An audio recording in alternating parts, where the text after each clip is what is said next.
Bismillahirrahmanirrahim. Assalamualaikum warahmatullahi wabarakatuh. Nama saya Lukmanul Hakim, mahasiswa PPG Daljab IAIN Pontianak tahun 2022. Pada hari ini Senin tanggal 18 Juli 2022 melaksanakan ujian praktek pembelajaran di SMP Negeri 4 Ciasem, Kabupaten Subang.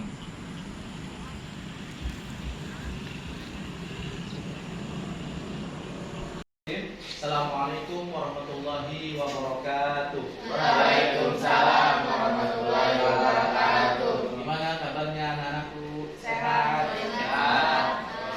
Baik, alhamdulillah ya, kita sehat. Sehat itu harus dijaga, sebab sehat itu mahal ya. Mahal. Kayak tadi nih, bapak berangkat dari rumah mau ke sekolah, tiba-tiba di tengah-tengah jalan di sini di tikungan kandang ayam ada siswa tabrakan dengan mobil. Nah, di lumayan parah. Kalau sudah seperti itu ya, itu kan kalau udah parah oke lah. Sekarang kalau biaya rumah sakit sekarang ada BPJS, bahasanya gratis, walaupun nanti ada yang disetori, ada yang dari pemerintah kan itu BPJS. Tapi kan proses penyembuhannya itu loh ya, proses penyembuhannya bayangkan memakan waktu kan. Nah, itu yang bapak katakan sehat itu mahal itu ya. Makanya kalian itu harus pandai-pandai menjaga kesehatan.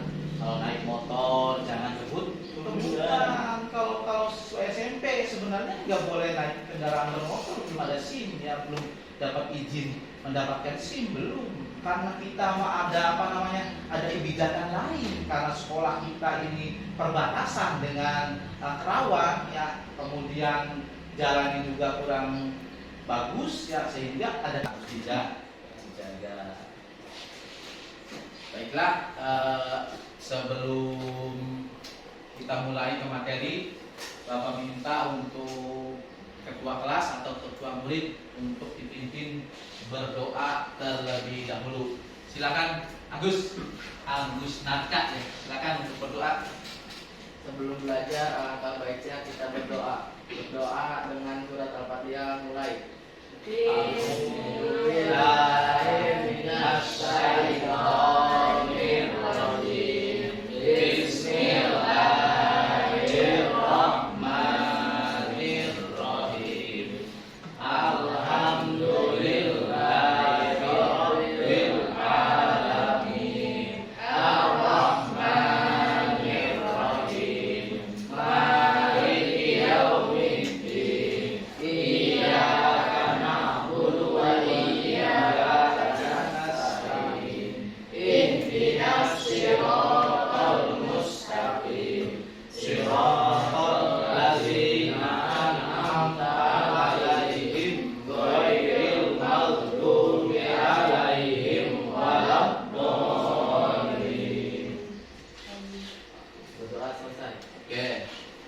Sebelum dimulai, Bapak cek dulu ya kehadirannya. Agus Natka ada? Ayo. Oke. Kemudian Farel ada? Ayo. Oke. Kemudian Dela? Iya. Sudarmono? Hadir. Sudarmono apa Sudar nih? Sudar. Oh, babasan Sudar ya. Ya, kemudian Revan? Hadir, Pak. Berarti hadir semua ya? Iya, Pak. Hadir, Oke, Pak. semua lah. Oke, baiklah. Sebelum Bapak menjelaskan ke materi ya, ke materi tentang sholat sunnah berjamaah dan sholat sunnah munfarid, atau ada sholat sunnah yang bisa dikerjakan secara berjamaah bisa, kemudian secara munfarid juga bisa. Bapak pengen mengecek tentang pemahaman kemarin. Apakah kalian masih ingat ya materi yang kemarin? Kemarin itu tentang iman kepada kitab-kitab Allah ya. Masih ingat? Insya Allah masih, Pak. Kalau Dela, mana Dela teh? Kaisa mana Kaisa? Oh Kaisa. Kalau Kaisa itu kalau kitab yang wajib diketahui itu ada berapa? 4. Apa saja? Taurat, Injil, Zabur, Al-Quran. Oke. Kalau kitab Zabur kepada Nabi siapa? Kamila? Nabi Daud. Nabi Daud. Kalau kitab Taurat Agus? Nabi Musa. Nabi Musa. Kalau kitab Injil ada yang tahu dan kitab Injil ke siapa? Kemana kitab Injil? Ke Nabi Isa alaihi salam. Satu lagi kalau Al-Quran ke siapa yang tahu Al-Quran? Kalian tahu nggak Al-Quran ke siapa? Nabi siapa diturunkannya? Ke Nabi Muhammad. Nah, ingat-ingat ya. Kitab Al-Quran itu diturunkan kepada Nabi Muhammad. Nah, di dalamnya ada isi kandungan di dalam Al-Quran itu isi kandungannya ada yang menjelaskan tentang tata cara bagaimana beribadah melaksanakan sholat. Ada sholat sunnah, ada sholat wajib. Nah, yang akan kita bahas kali ini adalah sholat sunnah. Nah, sholat sunnah itu ada yang dikerjakannya secara berjamaah, ada yang munfarid, ada yang bisa berjamaah, bisa munfarid. Oke, sebelum Bapak jelaskan, Bapak bacakan dulu atau sebutkan bahwa tujuan pembelajaran pada kali ini yang pertama, ente atau kalian bisa menjelaskan pengertian sholat sunnah dengan benar. Kemudian yang kedua, kalian bisa menjelaskan tentang apa sholat sunnah yang dikerjakan secara munfarid dengan benar. Kemudian yang ketiga, kalian bisa menjelaskan tentang sholat sunnah yang dikerjakannya berjamaah ya. Dan yang terakhir, kalian bisa mengidentifikasi ya tentang sholat sunnah yang dikerjakan dengan berjamaah dan dikerjakan dengan munfarid atau dikerjakan yang bisa berjamaah dan juga bisa munfarid. Oke. Semuanya dalam keadaan sehat walafiat, tak kurang sedikit. Teman-teman sekalian, alhamdulillah kita ketemu lagi di pembelajaran pendidikan agama Islam. Adapun yang akan kita bahas pada kesempatan kali ini adalah tentang sholat sunnah. Yang dimaksud dengan sholat sunnah adalah sholat yang apabila dilaksanakan mendapat pahala dan apabila ditinggalkan tidak mendapat dosa. Itu yang dimaksud dengan sholat sunnah. Artinya ya, kita bahas satu persatu. Yang pertama, sholat sunnah yang dilaksanakan secara sendiri-sendiri atau secara munfarid. Yang pertama ada sholat rawatib. Sholat sunnah rawatib adalah sholat sunnah yang dikerjakan yang waktunya itu mengiringi waktu sholat wajib, baik itu yang sebelum ataupun yang sudah. Yang sebelum disebut dengan qobliyah, yang sesudah sholat wajib disebut dengan ba'diyah. Sholat sunnah rawatib ini hukumnya ada yang muakkad dan ada pula yang ghair muakkad. Nah, di antara sholat sunnah yang muakkad nih, pertama ada 2 rakaat sebelum subuh, kemudian 4 rakaat sebelum zuhur, 2 rakaat setelah zuhur, 2 rakaat setelah maghrib, 2 rakaat setelah isya. Dan ada pula sholat sunnah rawatib yang ghair muakkad, di antaranya 2 rakaat sebelum asar, 2 rakaat sebelum maghrib. Yang kedua, sholat sunnah yang dilaksanakan secara munfarid ada sholat istikharah. Yang dimaksud dengan sholat istikharah adalah sholat yang dikerjakan untuk meminta keyakinan akan sebuah pilihan.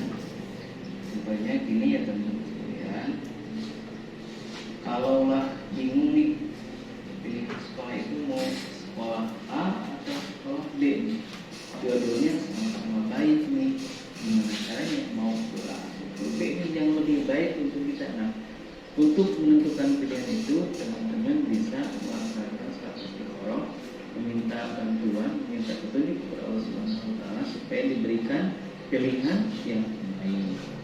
Salat sunnah ini dikerjakan sebanyak 2 rakaat. Kemudian yang ketiga ada salat tahiyatul masjid. Salat tahiyatul masjid ini adalah salat sunnah apabila teman-teman masuk ke sebuah masjid dan dilaksanakan sebelum duduk. Jadi kalau kita masuk masjid nih, salat sunnah dulu 2 rakaat sebelum teman-teman duduk. Yang pertama ada salat Idul Fitri dan salat Idul Adha. Salat Idul Fitri dilakukan di waktu duha pada tanggal 1 Syawal. Adapun salat Idul Adha dikerjakannya pada tanggal 10 Dzulhijjah. Salat Idul Fitri dan Idul Adha ini dilaksanakan sebanyak 2 rakaat dan dilanjutkan dengan khutbah 2 kali.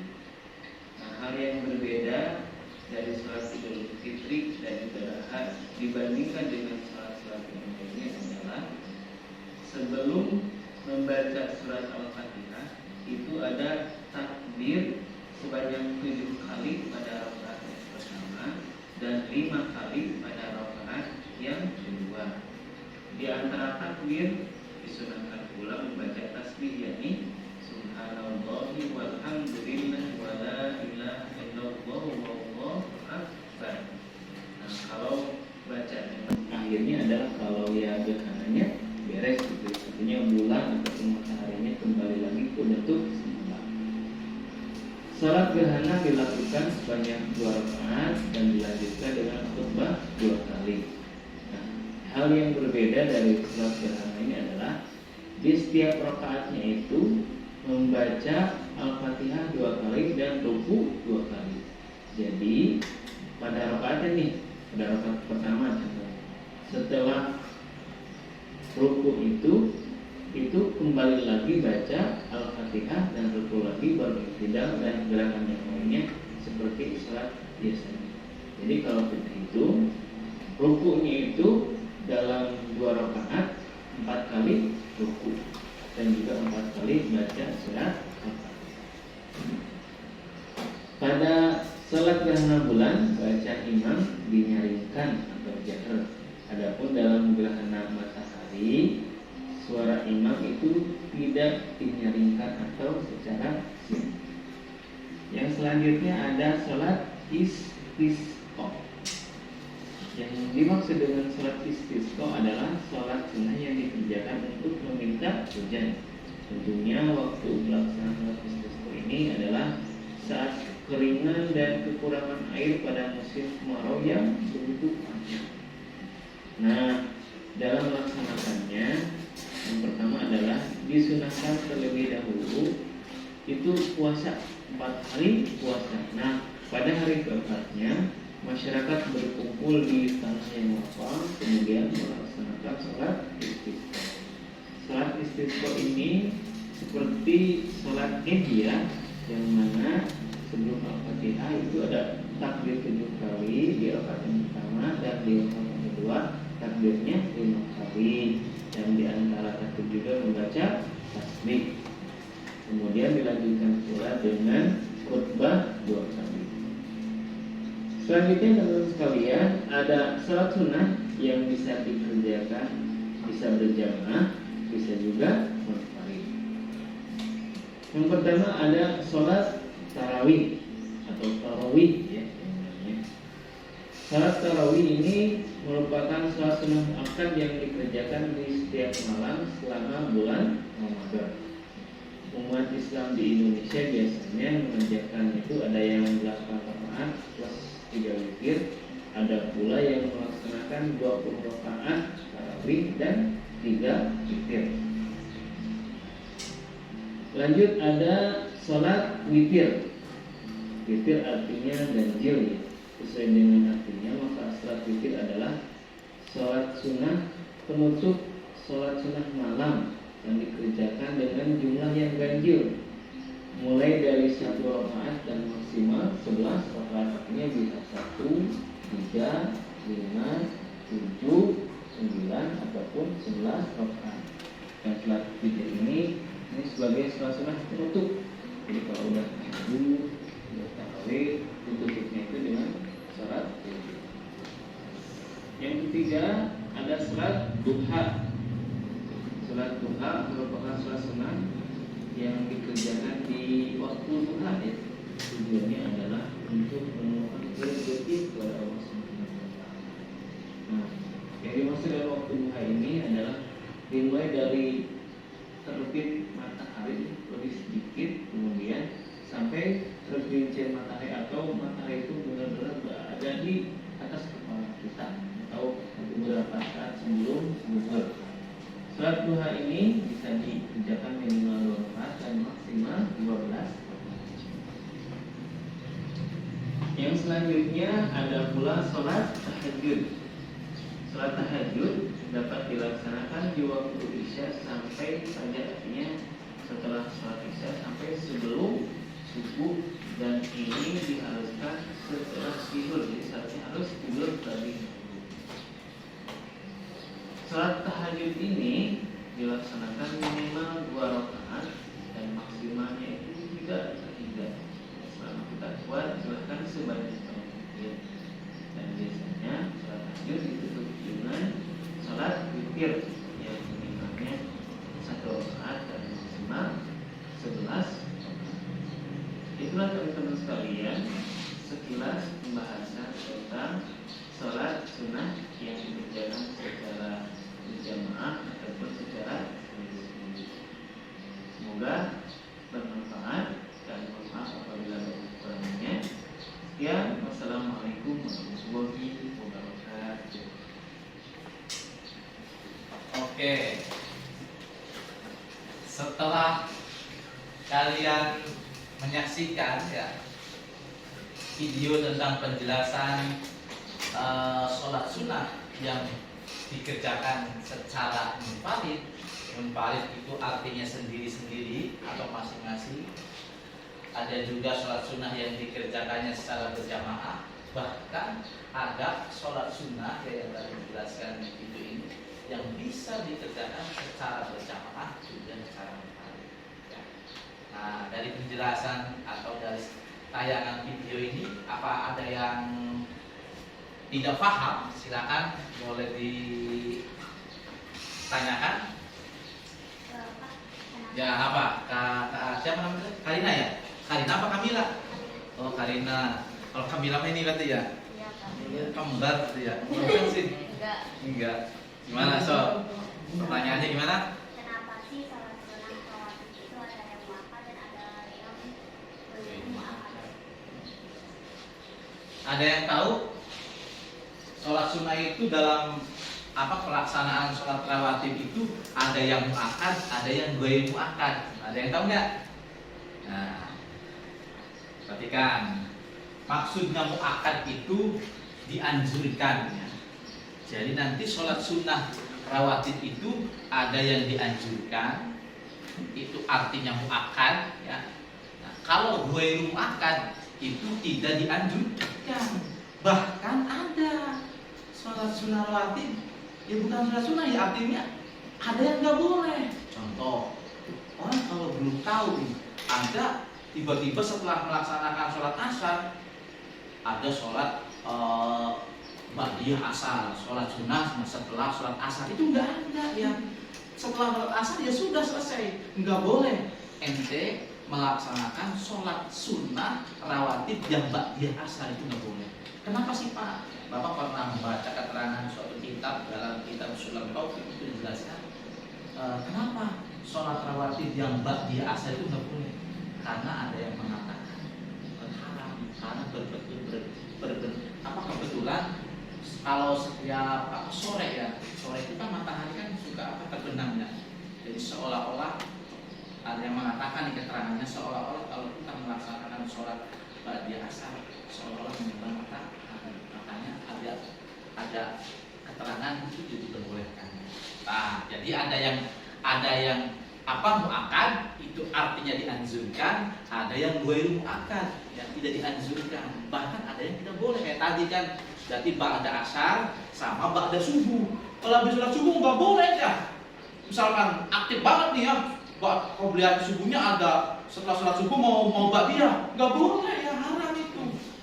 Jangan terlalu ini ya, awas, nggak boleh, ada aturannya. Itu sekilas tentang muakkad dan ghairu muakkad. Paham, Neng? Oke. Jadi laki-laki nih, gimana? Ada yang kurang paham? Apa? Kenapa sholat tarawih ada yang 20 rakaat dan ada juga yang 20 rakaat? Oke. Ada yang bisa? Kenapa katanya sholat tarawih itu ya ada yang dikerjakannya berarti 8 rakaat plus witirnya 3 rakaat berarti 11 rakaat. Nah, ada yang mengerjakannya 20 rakaat plus witir 3 rakaat berarti 23 rakaat. Berarti ada dua perbedaan ya berarti. Kenapa? Ada yang tahu nggak? Kenapa? Ya nggak kenapa ya.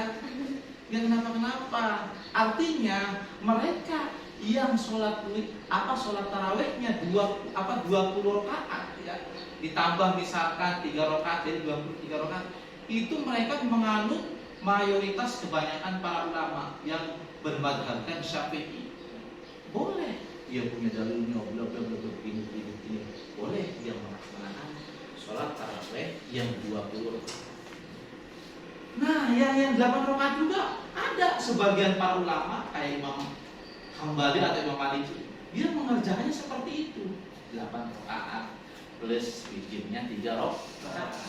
Jadi dua-duanya dibenarkan, artinya dua-duanya punya dalil, punya tendensi, punya hukum sendiri. Ya.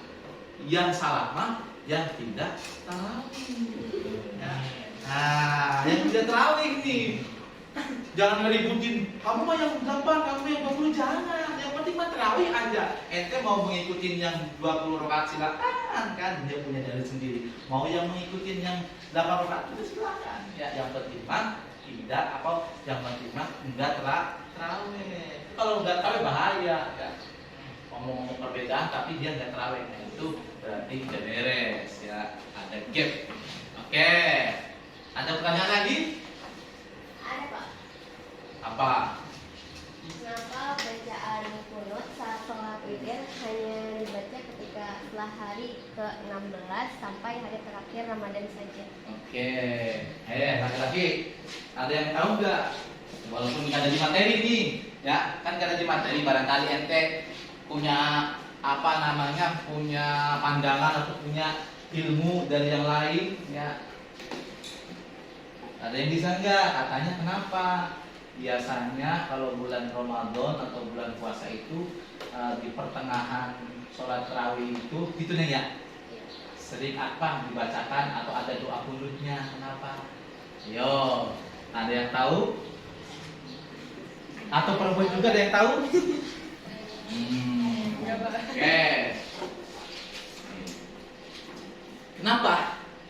Ya, sebenarnya permasalahan kunut ini ya, artinya tidak hanya dilaksanakan di pertengahan saja. Ada sebagian ulama melaksanakan sholat tarawihnya di awal, dari awal sudah kunut, ada yang seperti itu. Nah, dia punya hukumnya sendiri. Ada yang seperti itu. Dalam keterangan ya, kalau dalam kitab Al-Azkar ya, nanti kalau pernah mondok pesantren nanti ada kitabnya kecil ya. Segini. Kitabnya segini ya. Tebalnya lumayan lah. Itu nama Indonesia ya. Banyak karya-karyanya ya. Sampai dia mengajar di Arab sana, orang Banten, orang Indonesia. Kitabnya nanti kalau kamu pernah pesantren akan dipelajari, namanya Al-Azkar. Nah, dalam kitab Al-Azkar itu dijelaskan kebiasaan Syekh Imam Nawawi, dan Imam Nawawinya juga dari gurunya terus yang berhaluan Syafi'i, yaitu kalau melaksanakan sholat tarawih pas pertengahan berarti tanggal 15, 16, bla bla bla seterusnya itu di akhir ya, berarti di sholat witir ya, witir. Nah, itu dibacakan doa kunut.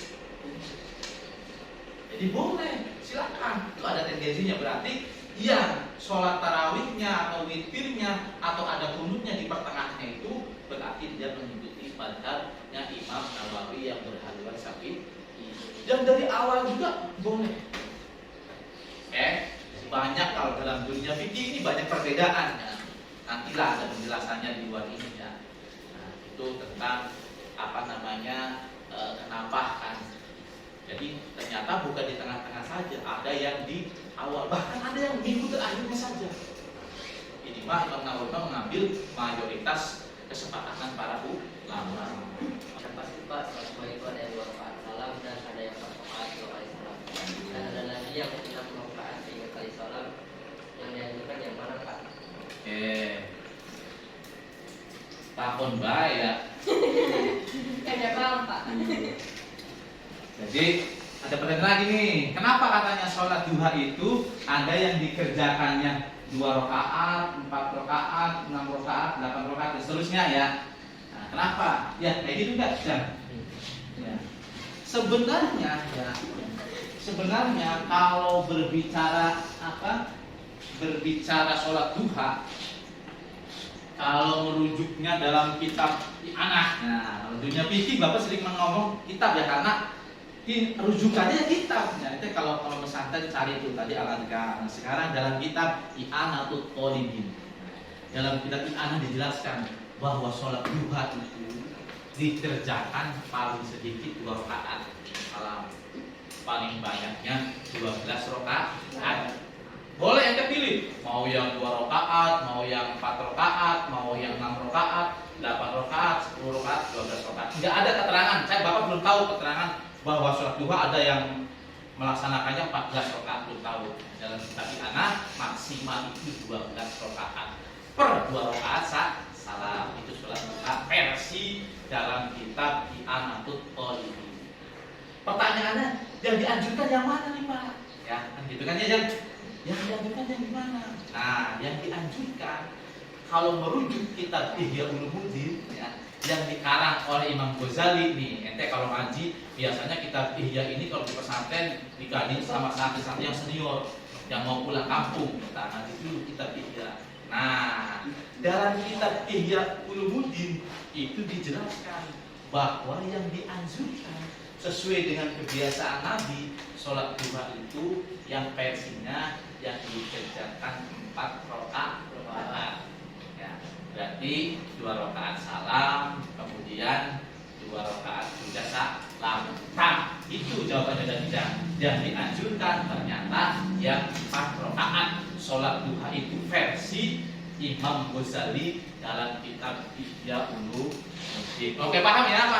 Paham? Nah, oke, paham. Kalau sudah paham, Bapak minta, ini kan sudah ada 2 kelompok nih ya. Sudah ada 2 kelompok.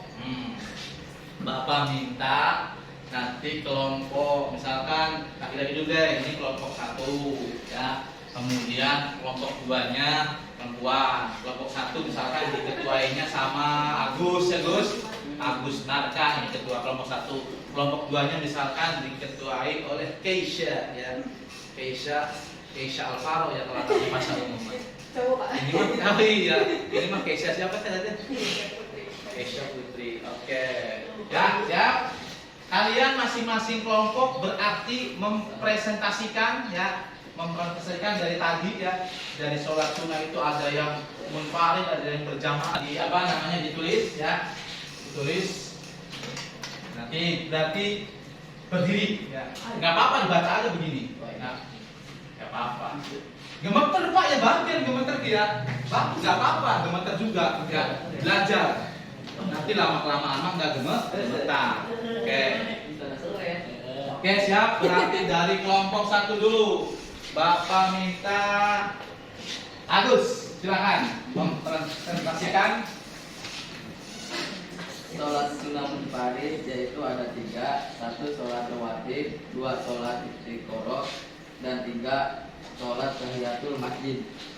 Yang kedua sholat sunnah berjamaah yaitu ada 3, sholat idul fitri idul adha, 2 sholat gerhana bulan baik pun matahari, dan 3 sholat istisqo ya. Sholat istisqo. Yang ketiga sholat sunnah yang boleh berjamaah dan juga munfarid. Di antaranya sholat tarawih, sholat witir, sholat duha, dan sholat tahajud. Sholat tahajud. Oke. Ya. Oke, Bapak minta yang tadi teh yang munfarid ya. Coba berdiri. Berdiri, niatnya aja deh. Niat sholat sunnah tahiyatul masjid. Mana? Bismillahirrahmanirrahim. Ya. Sholli sunatan tahiyatul masjid rakaataini lillahi ta'ala. Iya, sholat apa niat sholat tahiyatul masjid. Usolli sunatan tahiyatul masjid rakaataini lillahi ta'ala. Oke, baik. Bagus, bagus. Pintar. Berarti itu niat sholat tahiyatul masjid. Tata caranya setelah niat sama ya sampai terakhir ya. Kopiahnya jangan menutupi ini kalau sholat ya, nantilah pokoknya ada praktek sholat ya setelah ini ya. Jadi tidak boleh walaupun bacaannya sehebat apapun ya imam misalkan enak berdu tapi kopiahnya begini botol-botol sah cung nggak sah ya, nggak sah. Ya, berarti dia bikinnya nggak bener ya. Orang kan di YouTube di mana-mana sholatnya bacaannya bagus, mantap, tapi begini tidaknya. Ya nggak sah. Kalau sujud kan nggak nempel. Oke, nanti dibahas ya, itu dibahas. Dan itu sholat sunat tahiyatul masjid. Jadi sebelum duduk di masjid, ente sholat sunat tahiyatul masjid dulu, ya. Baru i'tikaf di masjid atau di musola. Nggak punya wudhu pak. Misalkan pengen langsung i'tikaf boleh ya. Ente nggak punya wudhu, misalkan situasinya mendesak. Duduk aja nih di musola atau di masjid. Tapi kalau niat nawaitul i'tikafa fi hadzal masjidi sunnatan lillahi ta'ala. Saya niat i'tikaf di masjid ibadah. Kamu duduknya aja ya. Walaupun main HP itu ibadah ya. Walaupun main HP apalagi baca Al-Qur'an ya. Jadi percuma kalau ada orang duduk di masjid enggak niat i'tikaf. Bosan-bosan pahala. Enggak ada pahalanya. Oke, bagus berarti paham ya. Sholat sunnah tahiyatul masjid. Oke, kelompok 2. Kaisa. Oh, presentasikan. Berdiri kan, berdiri. Nanti demonstrasinya itu sama Bapak sholat apa? Kalau bilangan. Yang pertama sholat sunnah munfarid, diantaranya sholat istiqoroh, tahiyatul masjid, dan sholat rawatib. Yang kedua sholat sunnah berjamaah, diantaranya istisqo, sholat idul fitri atau idul adha. Yang ketiga gerhana bulan baik matahari. Yang ketiga sholat sunnah jamaah atau munfarid, bisa berjamaah bisa munfarid. Yang pertama sholat tarawih, yang kedua sholat duha, ketiga witir, keempat tahajud. Oke. Empat tahajud. Coba Bapak minta niat sholat duha. Bisa? Bisa. Oh, gimana? Sholat sunatan duha, rakaat ini berarti ada yang bilang ta'ala. Iya, sholli sunatan duha, rakaataini mustaqbilal qiblati. Adaan boleh ya, makmuman boleh, imaman boleh, ya lillahi ta'ala. Itu niat sholat duha. Kamu apa enggak? Pernah atau apa niat apa namanya doanya? Coba, tuh belum dipelajari apa hebat ya? Coba, karena dia udah istiqomah berarti ya, istiqomah biasa ini ya, biasa duha. Oke, coba gimana? Bismillahirrahmanirrahim. Allahumma inna duha anwa'uka wa baharama'uka wa jama'a-jama'uka wa kuwata-kuwatuka wa kuwata-kuwatuka wa ismata-ismatuka. Allahumma inka dari rizki fis samai fa'anzilhu wa inkana fil ardi fa'akhrijhu wa inkana syaidan faqabrihu bi'aqli duhaika wa baraka wa jamalika wa kuwatika wa kudratika wa iswatika atini ma'ataika indaka as-salam. Oke, mantep, bisa ya. Bagus, silakan duduk. Berarti Kaisa udah biasa sholat duha ya.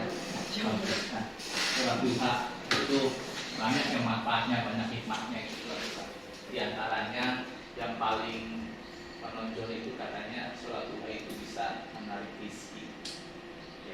Oke, jadi paham ya? Itu pembahasan tentang sholat sunnah yang dikerjakan secara munfarid, ada yang dikerjakan secara berjamaah, ada yang dikerjakan bisa munfarid, artinya bisa sendirian atau juga bisa berjamaah. Paham ya, paham? Ya Allah, Pak. Oke, Bapak simpulkan. Berarti sholat sunnah itu ada 3 macam ya. Ada yang dikerjakannya secara munfarid, ada yang dikerjakannya secara berjamaah, ada yang dikerjakannya secara berjamaah. Bisa secara munfarid, bisa. Oke. Sebelum Bapak menyimpulkan, Bapak mau tanya nih, Poskes nih. Ayo. Iya. Kalau Kaisa, Kamila deh, Kamila. Jangan Kaisa terus ya, gantian. Kalau Kamila, sholat sunnah yang dikerjakan munfarid itu apa saja? Sholat sunnah istiqoroh dan tahiyatul masjid. Oke, itu sholat sunnah yang dikerjakan secara munfarid. Kalau sholat sunnah yang dikerjakan secara berjamaah, Agus apa? Sholat Idul Fitri, Idul Adha, gerhana bulan maupun matahari dan istiqo. Ya, sip. Ya, berarti itu. Oke, berarti kesimpulannya ya. Itu yang tadi kesimpulannya, sholat sunnah yang dikerjakan secara munfarid, kemudian sholat sunnah yang dikerjakan secara berjamaah, dan nanti ada sholat sunnah yang bisa dikerjakan secara berjamaah dan secara munfarid. Apa saja yang pertama yang bisa berjamaah dan munfarid? Sholat tarawih, sholat witir, sholat duha, sholat tahajud. Ya, itu sholat yang bisa dikerjakan secara berjamaah. Baiklah, paham ya? Ya Allah, Pak. Kesimpulannya ya, manfaat sholat sunnah itu luar biasa. Contoh, sholat sunnah ini kalau bahasa orang sini bisa melengkapi ya. Sholat sholat sunnah itu bisa melengkapi sholat wajib yang misalkan ente sholat wajibnya nih bolong-bolong ya. Nah, bolong-bolong nanti dilengkapi dengan sholat sunnah. Ada yang rawatib, ada yang qobliyah, ada yang ba'di. Ya. Sholat sunnah itu sholat sunnah untuk melengkapi sholat wajib ya. Itu kesimpulannya. Oke, paham ya? Paham. Oke, itu saja yang bisa Bapak sampaikan ya. Nanti pertemuan yang akan datang kita praktekkan sekarang, baru demonstrasikan. Nah, pertemuan yang datang kita praktek sholat sunnah baik berjamaah maupun munfarid ya. Oke ya. Itu untuk pertemuan yang akan datang. Mudah-mudahan kita bisa bertemu lagi nanti untuk pertemuan yang akan datang ya. Setelah ini kalian boleh pulang ya, jangan lupa sholat ya. Kemudian kalau di jalan nih jangan kebut-kebutan, jangan sampai kayak tadi pagi ya, jangan sampai. Santai aja. Kalau naik motor itu dinikmati, apalagi kalian belum punya izin untuk mengendarai motor ya. Nggak boleh kebut-kebutan. Pokoknya mau naik motor, naik mobil dinikmati, nggak usah kebut-kebutan ya. Oke ya. Jadi silakan untuk berdoa dipimpin oleh KM-nya. Agus, silakan Gus. Dalam hati saja, dalam asli ya. Sebelum pulang alangkah baiknya berdoa di dalam hati mulai. Berdoa selesai. Oke. Ya, itu saja yang bisa Bapak sampaikan di hari. Assalamualaikum warahmatullahi wabarakatuh.